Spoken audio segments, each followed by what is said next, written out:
The neon signs of Seoul blurred into streaks of electric blue and crimson as Zola navigated her battered scooter through the narrow, rain-slicked alleys of Gangnam. Her heart hadn't stopped its frantic drumming since she had pressed that crumpled note into Kang Seo-jin's hand. She expected to be erased or deported. Instead, an encrypted message had appeared on her delivery app 2 hours later. Return to the penthouse. Private entrance. Bring the Blackwood order. There was no such thing as a Blackwood order on the menu of the fried chicken shop where she worked. It was a summons. When she arrived at the service elevator, the usual burly guards didn't check her thermal bag. They simply stepped aside, their faces as stone-cold as the boss himself. The elevator rose in silence, the air growing thinner and colder as she ascended into the clouds of the elite. When the doors slid open, she wasn't met with the chaotic cruelty of Hae-rin, but with a heavy, shadowed silence. Seo-jin was standing by the floor-to-ceiling window, the lights of the city crawling across his sharp jawline like bioluminescent ink. He had discarded his suit jacket, his white shirt sleeves rolled up to reveal the dark, intricate tattoos that claimed his forearms, a map of a violent history. You have a habit of seeing things that don't belong to you. Zola Ademi, he said, his voice a low, melodic rumble that vibrated in her chest. He didn't turn around. I have a habit of knowing when a trap is being set, Zola replied, her voice steady despite the adrenaline. She dropped the thermal bag on the mahogany table. In Lagos, if you see a snake in your neighbor's garden, you don't wait for it to bite before you scream. Seo-jin turned then, his dark eyes locking onto hers with a piercing intensity that felt like a physical touch. He pulled the note from his pocket, now smoothed out, and laid it on the table. You claimed in this note that Hae-rin met with the Choi Syndicate at the docks. That is a heavy accusation to make against the woman who wears my ring. It's only heavy if it's a lie, Zola countered, stepping into the light. The cross necklace at her throat glinted. Check the CCTV of the warehouse on Pier 7. Check the call logs she deletes every night at midnight. I'm just a delivery girl, Mr. Kong. I'm invisible to people like her. And because I'm invisible, I see everything. Seo-jin walked toward her, his presence dominating the space until he was standing just inches away. The scent of sandalwood and expensive tobacco enveloped her. He reached out, his fingers hovering near her chin before he took the delivery receipt from her hand. Information is the only currency that matters in this house, he whispered, his gaze dropping to her lips before returning to her defiant eyes. If you are right, you have a patron for life. If you are wrong, you have an enemy you cannot outrun. I'm not running, Korean man, Zola said, her jaw set. A ghost of a smile touched Seo-jin's lips, a look that was more dangerous than his skull. Then tomorrow, you deliver more than food. You will be my eyes where I cannot look. Welcome to the syndicate, Zola. As she left, Zola realized the game had changed. She was no longer just delivering secrets. She was becoming one. The rain in Seoul had turned from a drizzle into a torrential downpour, turning the city's neon glow into a fractured mess of light reflected in the gutters. Zola sat on her replaced scooter. Silent thank you from Seo-jin that had appeared at her apartment that morning, tucked into the shadow of a rusted shipping container near the engine docks. She was supposed to be heading home, but a familiar white sedan had caught her eye outside a secluded tea house, and her gut had refused to let her keep driving. Through the rhythmic slap of her windshield wipers, she saw her. Min Hae-rin stepped out of the car, her white silk trench coat draped over her shoulders like a royal cape, looking entirely out of place amidst the grime of the industrial district. She didn't look like a woman waiting for her fiancé. She looked like a woman who was hunting. A moment later, a black SUV pulled up, and a man stepped out. It was Chairman Choi, the leader of the rival syndicate Seo-jin had warned her about. The air between them wasn't hostile, it was conspiratorial. Zola watched, her breath fogging the inside of her helmet, as Hae-rin handed over a slim silver flash drive. The exchange was quick, professional, and punctuated by Hae-rin's sharp, chilling laugh, a sound that carried even over the thunder. Zola's hands tightened on the handlebars. This wasn't just a secret, it was a death warrant. If that drive contained the syndicate's shipping manifests or Seo-jin's personal security codes, he was a dead man walking.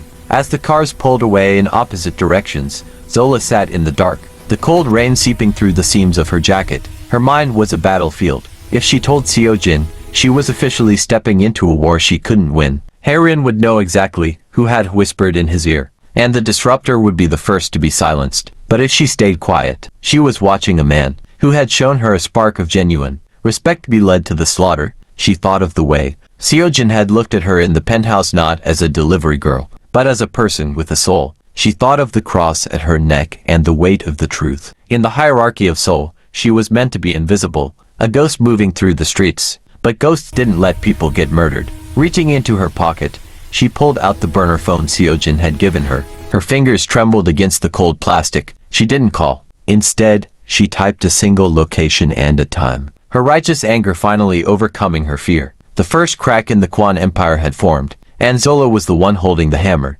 The heavy iron gates of the Kong estate groaned open, but this time, the guards didn't wait for Zola to kill her engine. One of them stepped forward, handed her a sleek, black lacquer box tied with a gold ribbon, and gave a curt nod. "From the boss," he murmured. "A courier is already at the airport with the rest." Zola's hand shook as she opened the box. Inside was an envelope containing the deed to her mother's home in Lagos fully paid and a bank slip showing a balance. That would cover her brother's university tuition 10 times over. It was more than a gift. It was life. It was a promise that she was no longer just a girl delivering food, but a woman whose loyalty was being woven into the fabric of a king's empire. But the warmth of the gesture evaporated the moment Zola reached the servants' entrance. Min Hae-rin was waiting. She wasn't in her bridal white today. She wore a suit the color of dried blood, standing beside Zola's brand new delivery scooter. In her hand, Hae-rin held a heavy, rusted crowbar she had taken from the gardener's shed. "You think a few whispers in his ear make you special?" Hae-rin's voice was a low, jagged crawl. She didn't wait for an answer. With a scream of pure, unadulterated rage, she swung the metal bar. The sound of shattering plastic and bending metal echoed through the courtyard. Crack. The headlight burst into 1,000 diamonds of glass. Thud. The frame crumpled. Under Hae-rin's frantic, systematic strikes, she was a woman possessed, her hair falling from its perfect bun as she beat the machine into a heap of useless scrap. Zola stood frozen, the lacquer box clutched to her chest. She saw the fallen authority in every wild swing.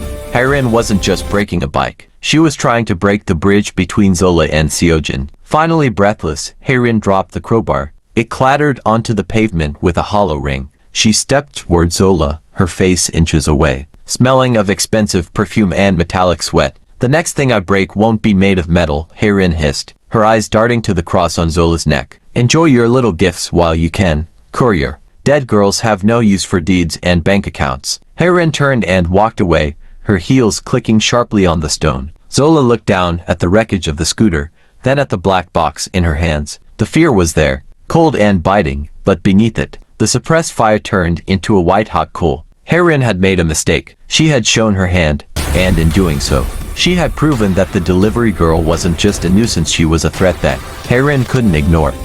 The charred remains of Zola's scooter were still being cleared from the driveway when Seojin's shadow fell across the courtyard. He didn't look at the wreckage. His eyes were fixed solely on Zola, who stood amidst the glass with her chin held high and the black lacquer box clutched to her chest. The air between them crackled with an unspoken understanding. Hae-rin had intended to humiliate her, but she had only succeeded in proving that Zola was now a permanent fixture in Seojin's world. "A delivery girl needs a vehicle," Seojin said, his voice cutting through the heavy silence. "But my personal driver needs a fortress." He didn't ask, he commanded. Within the hour, Zola was moved from her cramped, shared apartment into a suite in the mansion's east wing. It was a room of marble and silk, a far cry from the Lagos streets she had fought to escape, yet it felt like a gilded cage. As she unpacked her few belongings, her Bible, a photo of her mother, and the cross necklace, a knock sounded at the door. It was Seojin. He beckoned her to the private garage beneath the estate. There, gleaming under recessed LED lights, sat a matte black armored SUV. "The syndicate monitors every official car in my fleet," he explained, stepping close enough for Zola to feel the heat radiating from his frame. "But they don't monitor the help. From today, you are my shadow. You drive me to the meetings Hae-rin isn't allowed to know about. You go where my lieutenants cannot." Zola ran her hand over the cold, reinforced steel of the door. "You're putting a target on my back, Mr. Kong, larger than the one Hae-rin already put there. I am putting you in the only place I can protect you," he countered, his gaze softening for a fraction of a second. "In my inner circle, in my sight." The power dynamic shifted in the dim light of the garage. Zola realized she was no longer just an observer or a messenger. She was the gatekeeper of his life. By moving her into the mansion, Seojin wasn't just hiring a driver. He was declaring war on the traditions of his own empire. As Zola took the keys, her fingers brushed his The spark was no longer just a flicker. It was a flame. She saw the silent authority in his eyes. But she also saw a man who was tired of being surrounded by vipers. That night, as she looked out her new window at the sprawling gardens, she saw Heron watching her from the balcony across the courtyard. The fiancée's face was a mask of pale fury, her dominance slipping away like sand through her fingers. Zola didn't draw the curtains. She stood her ground, the disruptor finally claiming her seat at the table. The atmosphere inside the Khan mansion grew thick with a new kind of toxicity, a silent pressure that felt like the air before a lightning strike. Zola kept her head down, her hand steady on the wheel of the armored SUV by day, but her nights were spent in a state of hypervigilance. She knew the peace was an illusion. Min Hae-rin had retreated into a chilling, polite silence, a mask of fallen authority that hid a desperate venom. The trap sprung on a Tuesday morning. Seojin was preparing for a summit with the district's construction moguls when the heavy silence of the estate was shattered by the sound of security boots marching toward the staff quarters. Zola was summoned from the garage, her heart sinking as she saw Seojin standing in the center of the locker room, his face an unreadable mask of granite. Beside him, Hae-rin stood with a handkerchief pressed to her nose, her eyes gleaming with a triumphant, sickly light. "It's a tragedy, really?" Hae-rin sighed, her voice dripping with mock pity. "To think we trusted her so quickly." One of the security lieutenants held open Zola's staff locker. Tucked behind her spare uniform and her worn Bible was a thick, vacuum-sealed stack of high denomination, one marked with the distinct, blue stamp of the Choi Syndicate. It was blood money, the unmistakable signature of a spy caught in the act of selling secrets. "I found it while looking for my missing sapphire brooch," Hae-rin lied, her tone airy and light. "I suppose the disruptor has a price after all. She's been feeding our manifests to the chairman, hasn't she, Seojin?" The room went cold. The guards moved closer, their hands hovering over their sidearms. Zola looked at the money, then at Hae-rin, and finally at Seojin. The suppressed fire in her chest didn't flare into an apology. It hardened into a shield. She didn't beg. She didn't cry. She stood in the center of the frame job, the lowest rung of the ladder facing the highest, and refused to break. "If I were a spy, Mr. Kong," Zola said, her voice echoing with a moral grounding that made the guards flinch, "I would be smart enough not to keep the evidence next to my mother's photograph. And if I wanted money, I would have asked you for it. You know I don't trade in lies." Seojin walked toward her, his presence suffocating the room. He reached into the locker, but he didn't touch the money. Instead, he picked up the small, wooden cross that sat on top of Zola's Bible. He turned it over in his hand, his thumb tracing the grain. The tension was a physical weight, a moment where the entire hierarchy of the syndicate hung in the balance. He looked at Hae-rin, his dark eyes devoid of the warmth he usually reserved for his fiancée. "The Choi Syndicate uses blue ink for their stamps," Seojin said quietly, "but they haven't used this specific serial sequence in 3 years. Someone is using old currency to tell a new lie." Hae-rin's face blanched, the first crack appearing in her composure. Seojin turned back to Zola, handing her the cross. "Get the car," he commanded, his voice a low rumble of silent authority. "We're going to find out who gave my fiancé such outdated bribes." Zola took the cross, her fingers brushing his. The frame job had failed, but the war had only just begun. Hae-rin had tried to cast Zola as a villain, but she had only succeeded in making her an indispensable ally.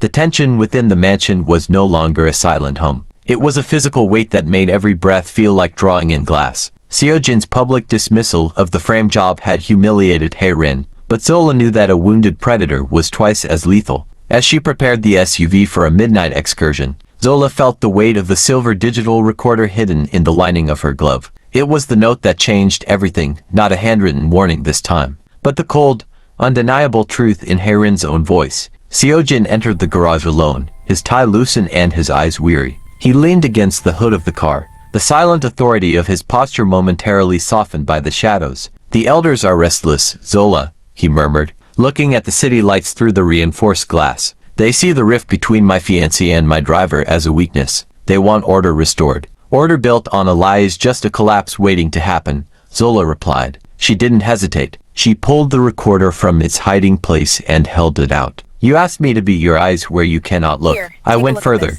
I listened where you cannot hear." Seojin took the device, his thumb brushing against hers, and pressed play. Through the tiny speaker, the sounds of wind and lapping water filled the garage, the pier. Then came Hae-rin's voice, sharp and biting. "Seojin is sentimental. He thinks he can turn the syndicate into a legitimate shield. When the shipment arrives at Pier 7, Chairman Choi, I want the security codes to be compromised. Once he is out of the way, the port belongs to us. The silence that followed the recording was absolute. Seojin didn't move. He didn't shout, but the air around him seemed to drop 10 degrees. The betrayal wasn't just personal. It was existential. His fiancée wasn't just unfaithful, she was an architect of his execution. I found the encryption key for the drive she gave Choi, Zola said softly, watching the play of emotions across his sharply defined face. It's all there. The bank accounts, the mapped routes, the names of the lieutenants she's already bought. Seojin looked at the recorder, then up at Zola. For the first time, the distance of his status seemed to vanish. He saw the suppressed fire in her, not just a girl surviving, but a woman protecting the man she had come to see beneath the ink and the iron. You've given me the weapon to end this, Seojin whispered, his gaze intense. But it will start a war that will burn this house to the ground. Then let it burn, Zola countered, her hand coming to rest on his arm. You can build something better from the ashes. In that moment, the hierarchy was gone. There was only the boss and the disruptor, standing together in the dark, preparing for the blood that was destined to spill at the upcoming gala. The Grand Crystal Ballroom was a cathedral of glass and gold, but to Zola, it felt like a gilded cage waiting for a slaughter. Dressed in a sleek, midnight blue gown that Seojin had insisted upon claiming his personal driver was his guest for the evening, she moved through the crowd like a ghost. Beneath the elegant fabric, the weight of a compact radio and the memory of the recording pressed against her skin. Min Hae-rin was the center of the room, a vision in a white gown that looked like a shroud. She glided between investors and heirs, her laughter echoing with a brittle, triumphant edge. She thought she was celebrating a funeral. Every time her eyes met Zola's, the fallen authority in her gaze was replaced by a smug, lethal promise. Seojin stood at the head of the gala, the silent authority personified. He looked every bit the king of Seoul, his black suit sharp, his expression unreadable. But Zola saw the tension in the way he adjusted his cufflinks, the subtle signal that he knew the vipers were in the grass. The security at the north entrance has gone dark, Zola whispered into her earpiece, her voice masked by the swell of the orchestra. She was positioned near the balcony, her eyes scanning the rafters. Koi's men are inside. They're wearing waiter uniforms, blue accents on the lapels. Stay behind the pillars, Zola. Seojin's voice crackled back, low and steady. This is no longer a party. It's a clearing of the house. The shift happened in a heartbeat. The music didn't stop, but the air suddenly turned cold. Chairman Choi appeared on the far mezzanine, a glass of champagne in one hand and a signal in the other. In the center of the dance floor, Hae-rin pivoted towards Seojin, her hand reaching into her clutch not for a lipstick, but for a signal jammer. Now, Hae-rin screamed, her face contorting, the mask of the elegant fiancé finally shattering to reveal the monster beneath. Chaos erupted as the waiters drew silenced pistols. The elite screamed, scattering like panicked birds. But the rival syndicate had one target, Kang Seojin. Zola didn't run for the exit. Her suppressed fire turned into a focused heat as she saw a red laser dot crawl across Seojin's chest, originating from the darkened gallery above. Seojin down, Zola roared, her voice cutting through the shrieks. She lunged across the marble floor, her heels discarded, her Nigerian roots giving her the speed of a hunter. She didn't just reach him, she collided with him, her weight throwing them both behind a heavy mahogany banquet table, just as a bullet sparked off the floor where he had stood. The disruptor had arrived at the center of the war, and as the smell of gunpowder replaced the scent of Lilith, Zola realized that being invisible was over. Tonight, she was the only thing standing between the King of Seoul and the grave. Chapter 8. The ballroom was no longer a place of high society. It was a slaughterhouse of shattered glass and screaming shadows. Gunfire barked, shooting through the priceless mahogany tables. But Zola didn't flinch. As she pulled Seojin behind the heavy oak bar, she saw the second shooter on the mezzanine leveling his rifle for a clear shot. She didn't wait for permission. Reaching into the ice bin, she hurled a heavy crystal decanter with the precision of a girl who had spent her youth fighting for space in Lagos. The glass exploded against the shooter's face, sending him tumbling over the railing. Zola, stay down, Seojin commanded, his hand reaching for the concealed pistol at his small of his back. But his eyes were wide with a rare, raw shock. He had never seen the delivery girl move like this. Not today, Seojin, she hissed, her voice a low vibration of suppressed fire.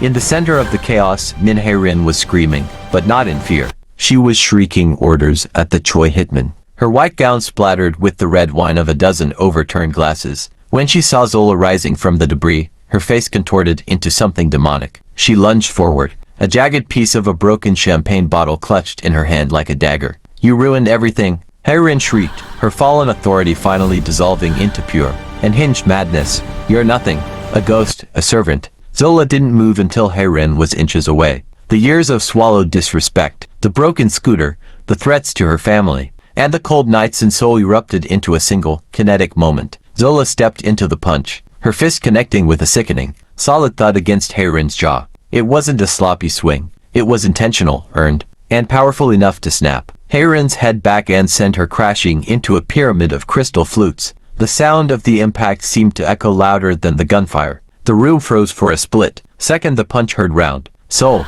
the elite fiancée, lay in a heap of white silk and broken glass, her dominance shattered.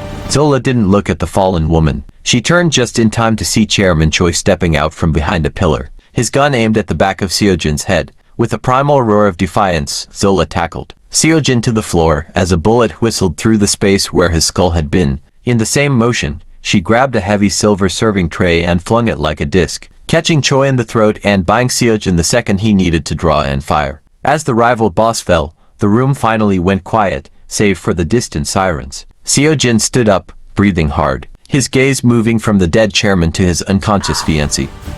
And finally to Zola. She stood there, her natural hair wild, her blue gown torn, and her knuckles bleeding. She wasn't just his driver anymore. She was his savior. The smoke from the gala fire had long since cleared, but the atmosphere in Seoul had irrevocably changed. In the Grand Assembly Hall of the Kong Syndicate, the air was no longer thick with the scent of fear, but with the heavy, solemn weight of a new era. Seojin sat at the head of the long mahogany table, his neck tattoo visible above a relaxed collar, his presence more commanding in his silence than he had ever been in his violence. At his side, dressed in a vibrant, traditional Nigerian buba that stood out against the monochrome suits of the elders, sat Zola. She was no longer a shadow or a secret. She was the foundation upon which he was rebuilding his world. "The old ways died in that ballroom," Seojin announced, his voice a low rumble that brooked no argument. "The Choi Syndicate is gone, and those among you who facilitated Heirin's treachery have already been dealt with." He glanced toward the door, where Min Heirin was led out in silence, stripped of her titles, her wealth, and her status, banished to a life of the very anonymity she had so cruelly mocked. Seojin turned his gaze to Zola, his expression softening in a way that shocked the seasoned lieutenants. "From this day forward, this organization will not be a predator upon this city, but a protector. We will trade in legitimacy, in safety, and in respect. My fiancé taught me that empires built on fear eventually crumble. My partner taught me that empires built on truth are eternal." He stood and reached for Zola's hand, lifting it so the entire room could see her knuckles now healed, but still bearing the faint scars of the punch that had changed their history. "Zola Adeyemi did not just save my life. She saved the soul of this family." As they walked out of the hall and onto the balcony, overlooking the shimmering lights of Seoul, the cold winter wind felt different, cleaner. Seojin reached into his pocket and pulled out a small, velvet box. Inside wasn't a cold, diamond-encrusted ring of obligation, but a band of warm gold engraved with a pattern of Nigerian lace and Korean plum blossoms. "In your world, you were a teacher. In mine, you were a disruptor," he whispered, sliding the ring onto her finger. "In our world, Zola, you are my equal. Will you help me build this new empire?" Zola looked at the ring, then up at the man who had looked past her uniform to see the fire within. She thought of her mother's home in Lagos and her future in Seoul. The hierarchy had been dismantled. The invisible girl was now the heart of the city's most powerful legacy. "I'm not going anywhere, Seojin," she replied, her voice steady and full of love. "We have a lot of work to do." Under the vast, starlit sky, the Mafia boss and the delivery girl stood as one, merging to distant worlds into a single, unbreakable promise of respect, culture, and a love that had defied every law of the land. The seasons had shifted, and the biting chill of Seoul's winter had given way to the soft, fragrant bloom of spring. The Kong estate, once a fortress of shadows and whispered threats, now echoed with the vibrant sounds of a life Zola had once only dreamed of. In the grand courtyard, where Heirin had once crushed a scooter in a fit of rage, cherry blossom petals now drifted like pink snow onto the hood of a new car, not an armored SUV, but a modest, sleek vehicle Zola used for her newest venture, a community outreach program funded by the syndicate's legitimate holdings. Seojin stood on the veranda, his sharp profile softened by the morning sun. He watched Zola coordinate with a team of young Nigerian and Korean staff, her righteous anger now channeled into a fierce, protective advocacy for the city's marginalized workers. She wore a silk wrap in a bold Ankara print, a crown of natural hair framing a face that no longer had to hide in the shadows. When the last of the staff departed, Seojin descended the stairs, his movements possessing a grace that was no longer predatory, but peaceful. He reached out, his fingers tracing the faint, silvery scars on Zola's knuckles, a permanent reminder of the night the hierarchy fell. The elders sent a gift this morning, Seojin murmured, his voice a warm resonance in the quiet air. A traditional jade ornament for the nursery. It seems they are finally learning that the future of the Khan name doesn't belong to the past. Zola leaned into him, her head resting against his shoulder. The scent of sandalwood remained, but the heavy tension of his silent authority had been replaced by a quiet, enduring strength. They aren't just learning to respect us, Seojin. They're learning to respect the truth, that a crown is heavy only if you wear it alone. He turned her to face him, his dark eyes reflecting the azure sky and the woman who had rewritten his destiny. He reached into the pocket of his tailored vest and pulled out a small, worn object, the wooden cross Zola had kept in her locker during her darkest days. He placed it in her palm, his hand closing over hers. I used to believe that power was something you took, Seojin whispered, his gaze dropping to her lips before meeting her eyes with a profound intensity. You taught me that real power is what you give away. Thank you for not running, Zola. I told you before, Mr. Kong, she replied with a playful, defiant glint in her eyes. I'm not running. We have an empire to run, and a legacy to build. As the sun rose higher, casting long, golden shadows across the revitalized estate, the boss and the disruptor stood together. They were no longer characters in a tragedy, but the architects of a new world, a world where a delivery girl's note had become a queen's decree, and where love was the only law that mattered. If you haven't already, please hit that subscribe button and turn on notifications so you don't miss any of our dramatic love stories. And let's continue with this journey.